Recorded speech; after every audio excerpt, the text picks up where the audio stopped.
Mad God is a 30 years in the making stop-motion nightmare-fueled movie directed by Phil Tippett. I was really interested in this movie when I first heard about it because I really enjoy stop-motion movies, such as Chicken Run, Nightmare Before Christmas, James and the Giant Peach, Kubo and the Two Strings, and many more. With a runtime of an hour and 20 minutes, how was it? Well, we follow our main character, Deem the Assassin, who looks like a character straight out of the anime Wolf's Brigade. We follow him down into this hellish landscape of gunk, goo, and slime and nasty looking creatures as he followed this mystery map leading him to his goal. There is no talking in this film, and it actually felt like one long Tool music video the whole time, but without their really good music.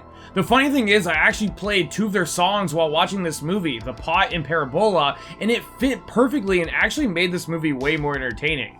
The story, little that there is, just kind of falls flat for me. This is a good example of spending too much time world building and not enough time crafting a good story behind it. Don't get me wrong, the animation was really good in parts. And I get that he didn't have the same size crew as some of these bigger movies, but some of the animation just felt dated or just not that good, especially in the action department. Heck, a lot of older animation movies that I've seen had more fluid animation than this movie. There's also a lot of imagery in this movie that's either there for shock value or just doesn't make sense at all. They also have some moments that switches to live action that just really throws me out of the movie. Now, there are times in movies that this can work, like James and the Giant Peach, but in this movie it just completely takes me out of it.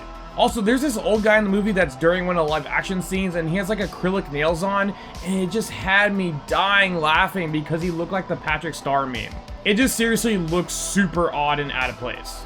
This movie honestly could have been shortened down to about 20 minutes and still gotten its point across. I think making this more of a spectacle than a narratively driven story hurts it with its runtime. About 30 minutes in, something kind of big happens that changes the story, and you think it's going to pay off at the end, but then you're left scratching your head like, what did this all mean?